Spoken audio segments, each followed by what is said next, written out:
Hello, how are you? Are you on Sezar Blues channel? And today I have come to try the local food of the northernmost village in all of Europe.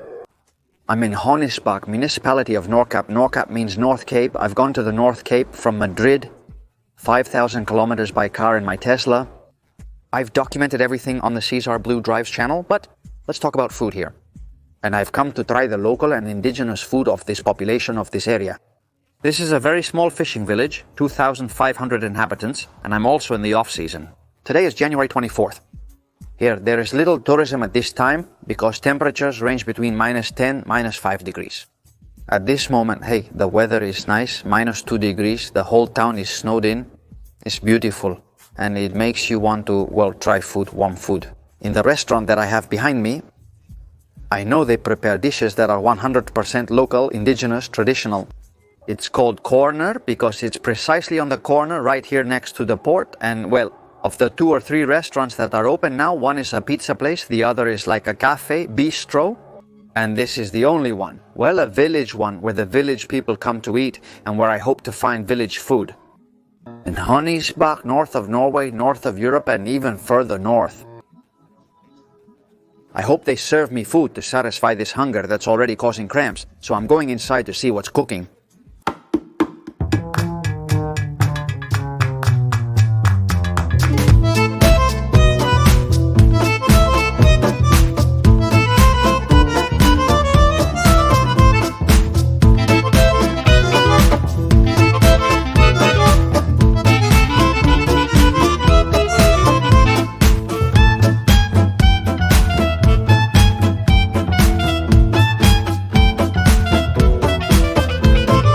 Well, I'm here now.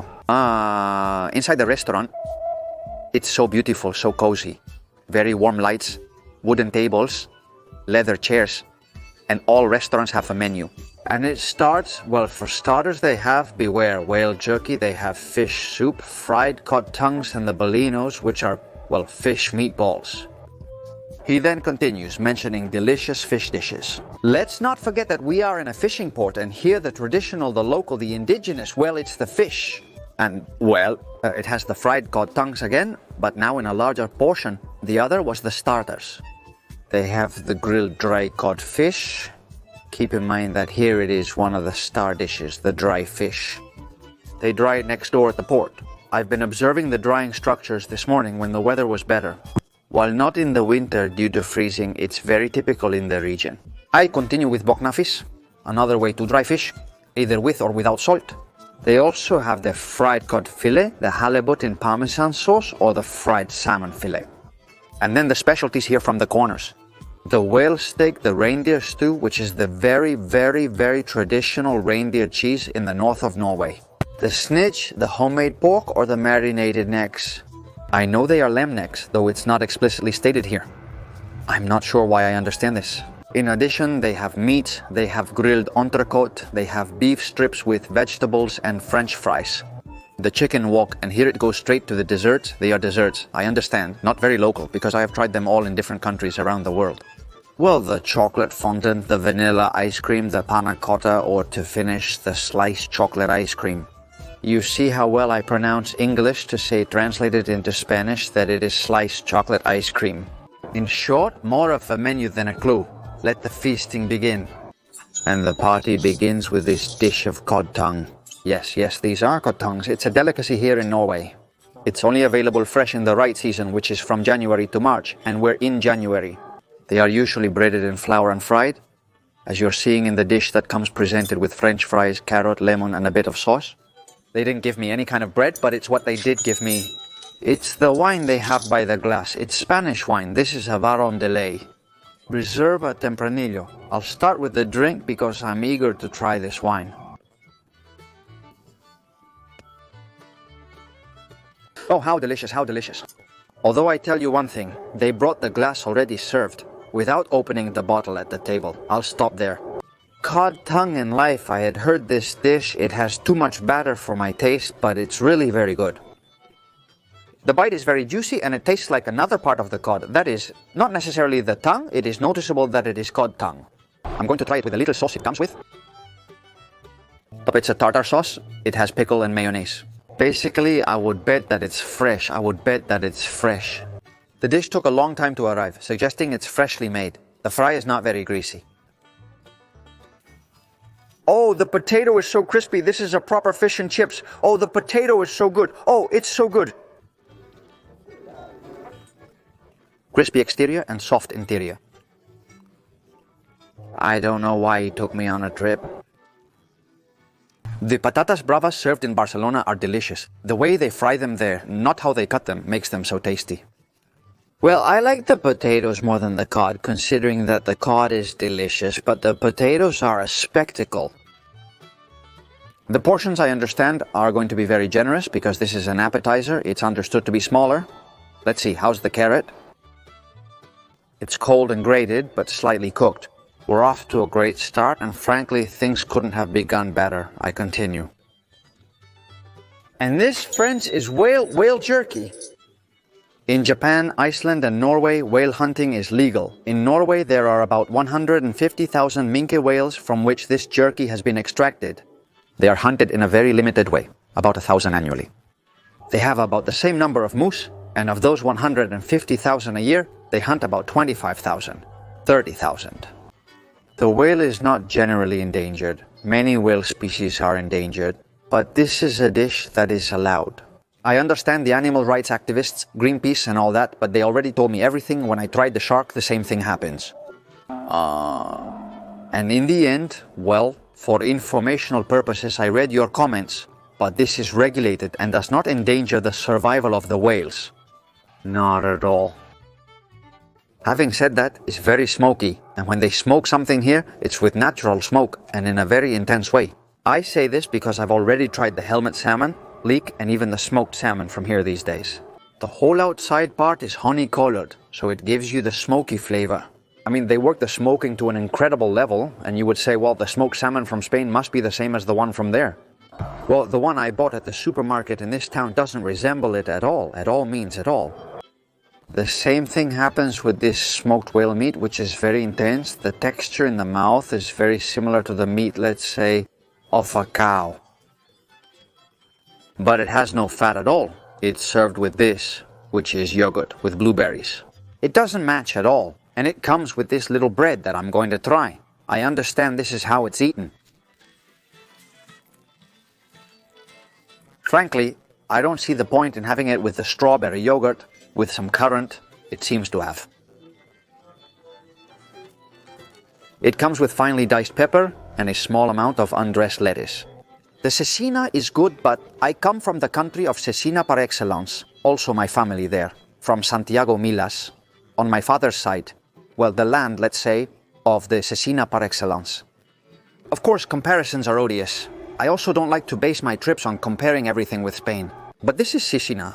What am I going to compare it with? Well, with what I know about cecina, it's good. If there's something you absolutely must try, well, you're going to try it if you come to this area to satisfy your curiosity. But let's see, what? Is this that you're seeing? It's one of the emblems of gastronomy. Local, it's the reindeer stew, the reindeer stew, sautéed reindeer. It's the food, I insist, most known in the north of Norway. Normally, the reindeer's loin is used. It's usually fried in the reindeer's own fat, then water and cream are added and it's cooked until it's tender. As you can see, it's served with mashed potatoes, fried red cranberries, and a bit of broccoli. Incredible. I will try this dish, which seems to be eaten with a fork. Let's see what wine has been served with it. Let's see how this is.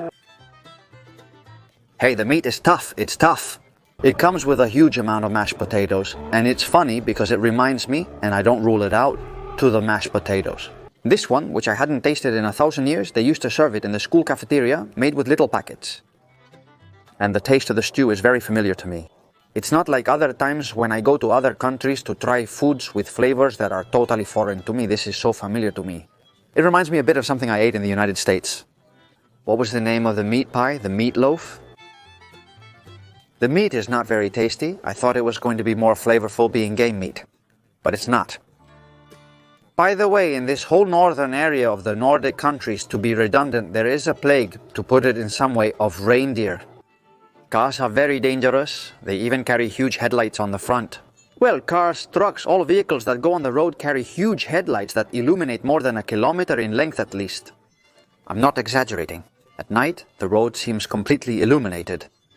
They carry those lights to spot the reindeer from as far away as possible, giving them time to react. Because, of course, the roads are icy and the vehicles don't stop either. Just like that, at the drop of a hat, you have to act in advance. So, in case anyone is throwing their hands up in despair thinking about Santa Claus's reindeer, no, this is not Rudolph, but boy, there are many Rudolphs out there.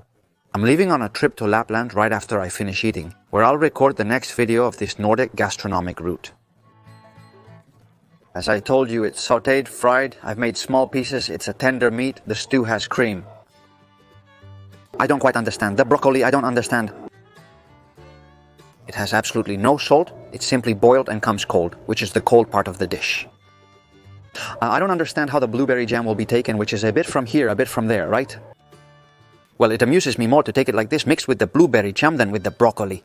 Hey, clear broccoli? When I'm extremely busy in Madrid, I get so fed up that I don't really dislike it, but I'm not too fond of it either.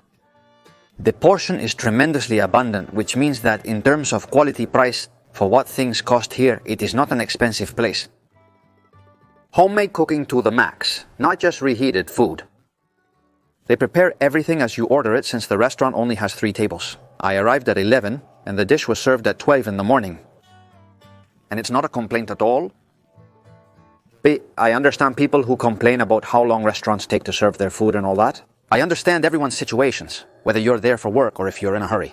When I dine out, I aim to relax and take my time, with no other plans, to fully savor the meal since I'm spending the money. Because if not, then I might as well eat at home. Hey, I never comment about the timings in the videos also. I often make kitchen staff dizzy unintentionally due to my ordering style. Out of respect, I tell them to bring my dishes one by one, which can be frustrating for the kitchen as it's an unusual request. Usually they are. The orders, the starters are called out, they keep being called out, then all the second courses, then the desserts. That is, nobody goes around saying, make me a starter, and now you wait. So I can't evaluate. As a typical customer, the time it takes for them to serve me. And having said that, well, hey, I don't really believe that the mashed potatoes were made here. I mean, they were made here, sure, but it doesn't taste like homemade mashed potatoes to me. It might be, but it reminds me so much of that instant one. Just so you know, it's not a criticism. I don't know how they make that instant coffee, but it's delicious. And I already know where I used to have this puree a lot. I know it's definitely instant. In a restaurant that used to be in Alcalá, where they served the knuckle, which my father and I loved. We frequently ate it, and they served it with a type of puree. It was definitely instant. I'll finish this dish while waiting for the next one. Well, I've mentioned the whale before, and I wanted to try it in steak format and not feel bad. That's why I've searched all that information, and this is the whale steak dish. Do you see it comes like grilled with a ton of French fries? Again, the delicious French fries, and also with the blueberry jam. They put it everywhere. I don't know if I can handle everything. And the steak is substantial. It looks like a sirloin steak. Oh, how difficult it is. Let's see how good the big whale steak is. I'm not fascinated. I'm just not fascinated. I'm not fascinated. Oh, oysters. I don't know if I'm going to finish it. And I'm going to try with the sauce. This brown one that it comes with. Wow, worse. I don't like this sauce. It's like a very dry meat. As I told you, it has no fat at all. Thank goodness the potatoes are super good. The sauce contains a lot of cream and pepper, but there's an ingredient in it that I don't like. Well, let's see. Potatoes with blueberry jam. I've never tried this mess before either. This reminds me of my friend Peldaños. He mixes a lot of things with the lotus, and in this case I think it would go great with this jam and a lotus. Freeze with jam. What level of mess do you see it? I see it. It's midnight and the sun is about to rise, revealing an extremely messy scene. All this brightness is produced by the sunset because the day here today is going to last an hour and a half. That's assuming that the day is the period between sunset and sunrise. Because the sun, as I tell you, sets in 15 minutes and this is like the dawn. It's 11 ante-meridium as mentioned. The typical lunch hours here are 11 ante-meridium to 1 post-meridium. It's just that I can't handle the little fillet, I'm sorry, but it's not an unpleasant taste, but it's a cardboard-like texture. Disclaimer, no intention to disparage the place. But if this isn't frozen, I'm going to be very surprised, and it's like it hasn't been properly frozen and thawed.